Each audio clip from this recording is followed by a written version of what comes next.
आज का बच्चा जो टॉपिक है जो मैं आपको पढ़ाने जा रही हूँ वो आपके एग्जाम पॉइंट ऑफ व्यू से बहुत इंपॉर्टेंट है। ये बहुत इंपॉर्टेंट सॉल्ट है और एग्जाम में इसके ऊपर बहुत सारे क्वेश्चंस आते हैं।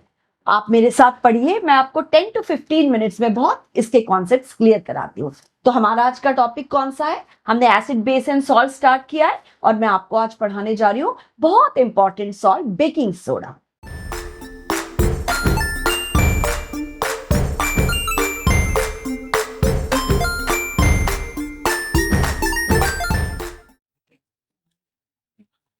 हेलो बच्चों, वेलकम टू वर्षास ट्यूटोरियल्स। आप मेरे साथ पढ़ रहे हैं 10th science CBSE simple and easy method में। हमने बच्चों स्टार्ट किया है एसिड बेसिस एंड सॉल्ट और आज हमारा इसका लास्ट सॉल्ट, फैमिली का लास्ट सॉल्ट है जो बहुत इंपॉर्टेंट है, वो है हमारा बेकिंग सोडा। तो बच्चों एक मुझे बात बताइए, जैसे बेकिंग सोडा आपके सामने उसका नाम आता है तो आपके मन में क्या ध्यान आता है? आपके मन में केक, पेस्ट्रीज, ब्रेड, इसके बारे में आप सोचने लगते हो क्योंकि बेकिंग सोडा वहां यूज होता है। और कई बार जब हमें एसिडिटी हो जाती है तो आपकी मम्मी आपको फटाफट इनो दे देती है और आप क्विकली ठीक हो जाते हो। तो है ना ये बेकिंग सोडा कितना यूजफुल चीज है। तो चलिए हम बिना कोई टाइम वेस्ट किए हमारा आज का बहुत important topic baking soda start करते हैं। लेकिन टॉपिक स्टार्ट करने के पहले आपको क्या करना है, आप हर बार जानते हैं, मेरा चैनल सब्सक्राइब करना है, लाइक करना है और आपको कमेंट्स देना है। तो चलिए हम स्टार्ट करते हैं हमारा आज का टॉपिक बेकिंग सोडा। इसमें हम पढ़ेंगे preparation of baking soda, properties and uses of baking soda और लास्ट में मैं आपको baking soda and baking powder में क्या डिफरेंस है मैं आपको ये भी बताऊंगी। तो चलिए हम देख लेते हैं। हम पहले देखते हैं इसका केमिकल नेम। जो बेकिंग सोडा है इसका केमिकल नेम होता है सोडियम बाइकार्बोनेट। सोडियम बाइकार्बोनेट या हम इसको दूसरे नाम से भी जानते हैं sodium hydrogen carbonate. Bi and hydrogen ये दोनों एक ही चीज है। तो हम इसका केमिकल नेम है सोडियम हाइड्रोजन कार्बोनेट या हम इसी को कहते हैं सोडियम बाइकार्बोनेट। इसका जो केमिकल फॉर्मूला है, इसका केमिकल फॉर्मूला होता है NaCO3। हाइड्रोजन बाइ या हाइड्रोजन यहां पर आता है। तो ये sodium hydrogen and carbonate ion इन तीनों के कॉम्बिनेशन से मिलकर बनता है। तो इसका केमिकल फॉर्मूला क्या हो गया बच्चों? NaHCO3। केमिकल नेम हो गया इसका सोडियम हाइड्रोजन कार्बोनेट या सोडियम बाइकार्बोनेट। केमिकल फॉर्मूला हो गया NaHCO3। तो चलिए अब हम आगे बढ़ते हैं। आपको इसका नेम एंड फॉर्मूला तो पता लग गया। अब हम देखते हैं इसकी प्रिपरेशन। इसको भी हमें लार्ज स्केल में बनाने की जरूरत होती है, तो इसकी जो कमर्शियल मेथड है हम उसको देखते हैं। तो हम सबसे पहले क्या करते हैं, इसकी जो मेथड है ये बहुत सिंपल है। जैसे आपने कॉस्टिक सोडा में पढ़ा, फिर हमने इसके पहले आपने सोडियम कार्बोनेट देखा था जब मैंने आपको वॉशिंग सोडा पढ़ाया था। सेम मेथड ही है इसमें भी। हम पहले ले लेते हैं brine solution, NaCl plus H2O। आप सब जानते हैं ब्राइन सोल्यूशन ये जो है एक्वस कोल्ड कॉन्सेंट्रेटेड सोल्यूशन होता है सोडियम क्लोराइड का। तो ये हम brine solution which is cold concentrated and aqueous solution of common salt यानी सोडियम क्लोराइड, हम ब्राइन सोल्यूशन ले लेते हैं। हम ब्राइन सोल्यूशन में से दो गैस पास करते हैं। फर्स्ट हमारी होती अमोनिया और दूसरी होती हमारी कार्बन डाइऑक्साइड। केमिकल रिएक्शन होती है और केमिकल रिएक्शन में हमें सोडियम बाइकार्बोनेट के व्हाइट प्रेसिपिटेट मिलते हैं। आप सब जानते हैं कि प्रेसिपिटेट जो है वाटर में जो सोल्यूशन है इसमें इनसोल्यूबल होते हैं। तो इसमें जो है बेकिंग सोडा इसके व्हाइट प्रेसिपिटेट मिलते हैं और NH4Cl अमोनियम क्लोराइड का हमें सोल्यूशन मिलता है। अब हम क्या करते हैं, ये जो हमें NaHCO3 यानी sodium bicarbonate, sodium hydrogen carbonate, इसके व्हाइट प्रेसिपिटेट मिले हैं, हम इसको सेपरेट कर देते हैं बाय फिल्ट्रेशन। यानी कैसे? हम सिंपल मेथड है, हम एक फनल ले लेते हैं, हम इसमें फिल्टर पेपर लगा देते हैं, यहाँ फिल्टर पेपर लगा देते हैं, इसे फिल्टर करते हैं। तो ये जो प्रेसिपिटेट है सोडियम बाइकार्बोनेट के ये ऊपर रह जाते हैं और हमारे सोल्यूशन में क्या आ जाता है? अमोनियम क्लोराइड आ जाता है। तो इस तरह से हम इस प्रेसिपिटेट को सेपरेट कर लेते हैं। फिर हम सेपरेट करके इसको वॉश करके इसको ड्राई कर लेते हैं। तो यहां तक आपको इसका कैसे इसकी प्रिपरेशन आपको क्लियर हो गया होगा। चलिए अब हम इसकी quickly properties of baking soda देख लेते हैं। Chemical properties and physical properties जो कि बहुत इंपॉर्टेंट होती है। सबसे पहले हम देखते हैं बेकिंग सोडा। जैसे मैंने आपको पहले ही बता दिया था, इसका फॉर्मूला है NaHCO3 सोडियम हाइड्रोजन कार्बोनेट या हम इसको कहते हैं सोडियम बाइकार्बोनेट। सबसे फर्स्ट प्रॉपर्टी हम देखेंगे कलर एंड स्टेट। आप सब जानते हैं, सबने बेकिंग सोडा देखा है, ये व्हाइट क्रिस्टलाइन सॉलिड है। बेसिकली ये अल्कली है, बेस है, ये वाइट क्रिस्टलाइन सॉलिड है और इसका नेचर जो है नॉन कोरोसिव होता है। जैसे आप सोडियम हाइड्रोक्साइड देखते हो, कोरोसिव होता है, बर्निंग इसके अंदर ये होता है, टेस्ट होती है। ये नॉन कोरोसिव होता है। नॉन कोरोसिव होता है इसका मतलब ये हार्मलेस होता है। हम सब जानते हैं ये एंटासिड के फॉर्म में हम इसको यूज करते हैं। सेकेंड हम देख लेते हैं इसकी सोल्यूबिलिटी। आपने जैसे देखा था, मैंने आपको प्रिपरेशन बताई थी, तो हमने देखा था हमें सोडियम बाइकार्बोनेट के प्रेसिपिटेट मिले थे। इसका मतलब ये वाटर के अंदर कंप्लीटली सोल्यूबल नहीं है। तो ये जो है it is sparingly soluble in water. ठीक है, ये वाटर में कंप्लीटली सोल्यूबल नहीं होता, वाटर में ये पार्शियली सोल्यूबल होता है। ये जो है एल्कलाइन नेचर होता है इसका, मतलब हम इसको यदि लिटमस टेस्ट करते हैं तो ये रेड को ब्लू लिटमस में अगर पेपर को कन्वर्ट करता है। तो इसका नेचर जो होता है एल्कलाइन होता है नेचर के अंदर, और मतलब ये बेस होता है बेसिकली। इसकी हम क्विकली रिएक्शन देख लेते हैं। जब हम सोडियम बाइकार्बोनेट को हम वाटर में डिसॉल्व करते हैं, तो जैसे मैंने आपको बोला ये स्पेरिंगली सोल्यूबल, पार्शियली सोल्यूबल होता है। ये क्या बनाता है, सोडियम बाइकार्बोनेट वाटर से रिएक्ट करता है, स्ट्रॉन्ग बेस आप जानते हो सोडियम हाइड्रोक्साइड बनता है, और वीक एसिड कार्बोनिक एसिड जिसका फॉर्मूला होता है H2CO3। अब यहाँ इसका बेसिक नेचर यानी इसका एल्कलाइन नेचर किस वजह से आया, आप देख रहे हो OH आयन, यानी आप सब जानते हैं OH आयन हाइड्रोक्सिल आयन। तो यहाँ पर ये जो NaOH है, ये इसका में जो OH आयन है, इस हाइड्रोक्सिल आयन की वजह से सोडियम बाइकार्बोनेट का नेचर कैसे होता है, बेसिक होता है। तो आपको ये कॉन्सेप्ट्स बिल्कुल क्लियर हो गए होंगे। अब हम थर्ड प्रॉपर्टी इसकी देख लेते हैं, एक्शन इन एयर। इसमें कोई ज्यादा खास नहीं है, ये स्टेबल कंपाउंड है। आप इसको एयर में ओपन भी रख देते हो, एक्सपोज भी कर देते हो, तो इससे कोई फर्क नहीं पड़ता, ये स्टेबल कंपाउंड है। अब हम नेक्स्ट जो मोस्ट इंपॉर्टेंट रिएक्शन है, एक्शन ऑफ हीट, हम देख लेते हैं। बेसिकली ये डिकम्पोजिशन रिएक्शन है। आप सबको याद होगा जब हमने फर्स्ट चैप्टर पढ़ा था टाइप्स ऑफ केमिकल रिएक्शन, तब मैंने आपको पढ़ाया था कि जो डिकम्पोजिशन रिएक्शन होती है उसमें रिएक्टेंट एक होता है, प्रोडक्ट्स कितने भी हो सकते हैं। तो आप यहाँ देखिए, हम सोडियम बाइकार्बोनेट लिखते हैं, मैंने बैलेंस करके इक्वेशन लिखी हुई है, आपको बैलेंसिंग ऑलरेडी मैंने एक्सप्लेन किया हुआ है। सोडियम बाइकार्बोनेट हम ले लेते हैं।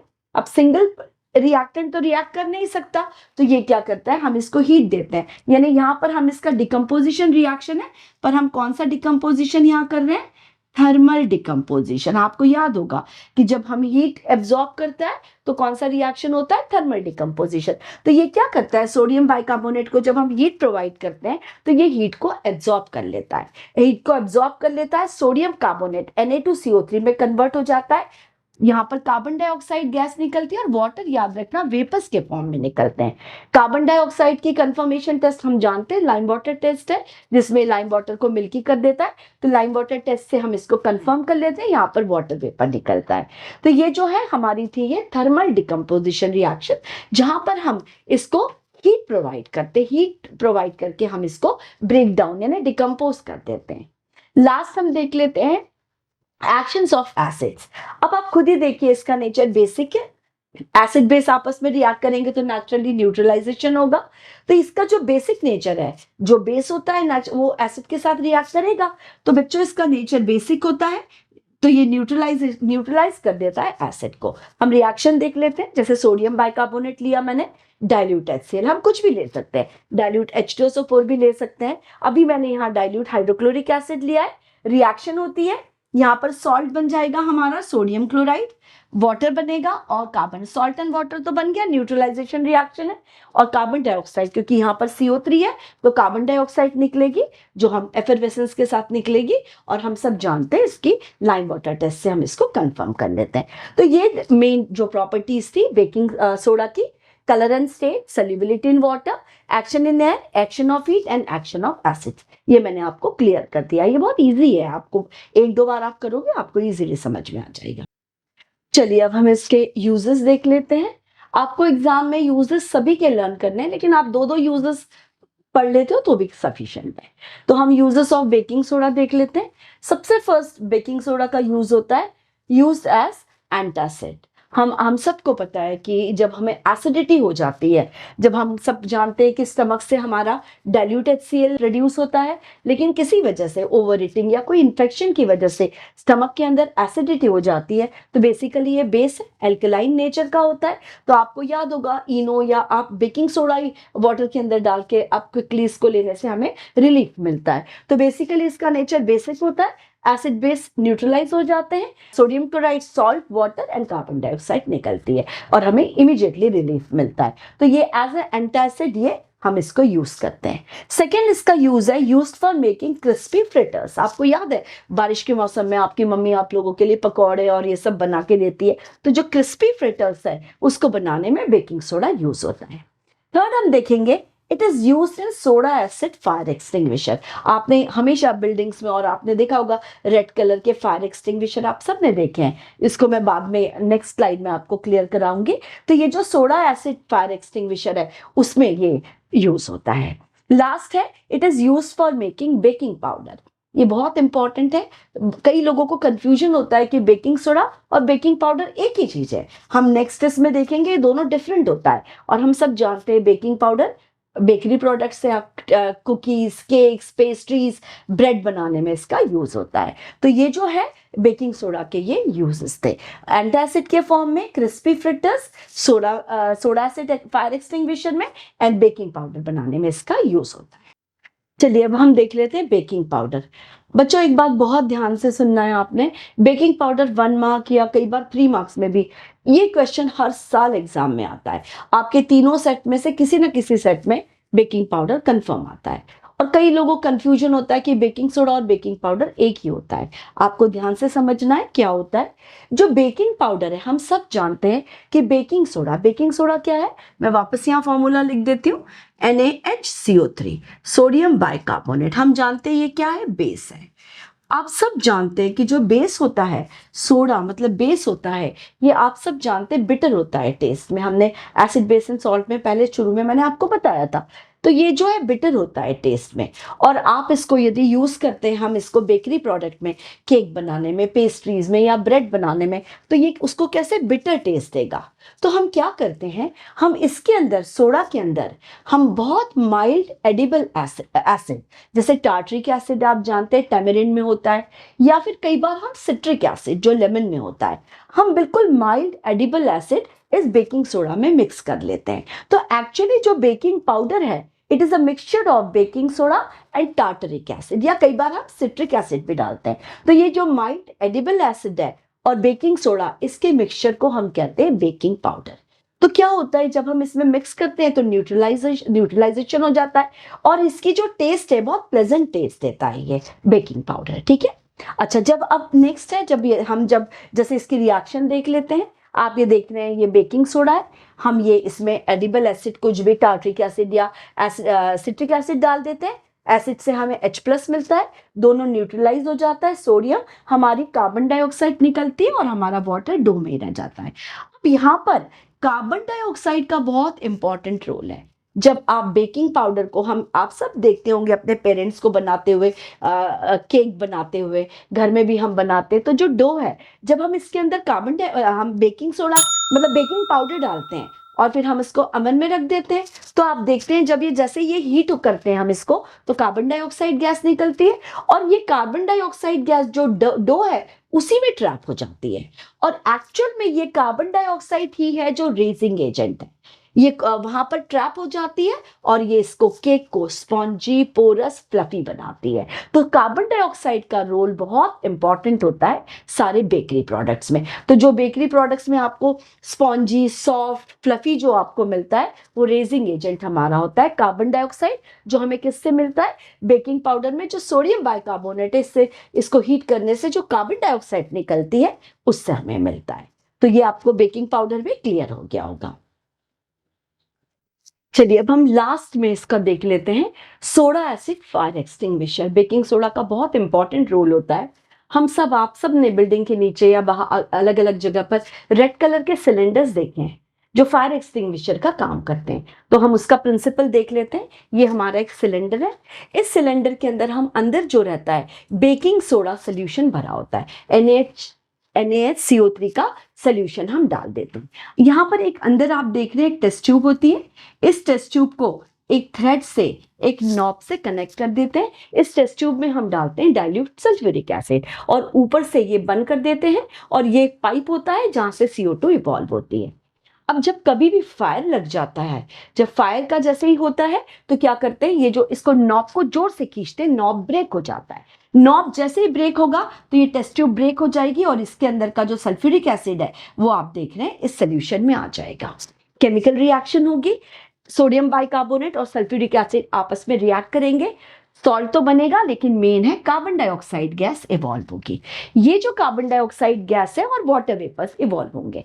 तो ये जो कार्बन डाइऑक्साइड है ये क्या करेगी, वो जो ऑक्सीजन है जहां पर भी फायर लगी है उस फायर के अराउंड कार्बन डाइऑक्साइड का ब्लैंकेट बना लेगी और क्या करेगी, उसका ऑक्सीजन के साथ कांटेक्ट, एयर के साथ कांटेक्ट ब्रेक कर देगी। तो कार्बन डाइऑक्साइड तो सपोर्ट करती नहीं है बर्निंग को, तो इस तरह से जो फायर है वो बुझ जाएगी। तो इस तरह से हम सोडा एसिड फायर एक्सटिंग्विशर को यूज करते हैं। तो ये मैंने आपको कंप्लीट कर दिया है बेकिंग सोडा, जो बहुत इंपॉर्टेंट है। लास्ट में मैंने नोट्स शेयर किए, आप उसको क्विकली राइट डाउन कीजिए, स्क्रीनशॉट लीजिए। मैं वापस कह रही हूँ, चैनल सब्सक्राइब कीजिए और लाइक कीजिए और आपके सजेशंस दीजिए। हम जो नेक्स्ट हमारा जो टॉपिक है बहुत इंपॉर्टेंट है, वो हम स्टार्ट करेंगे pH।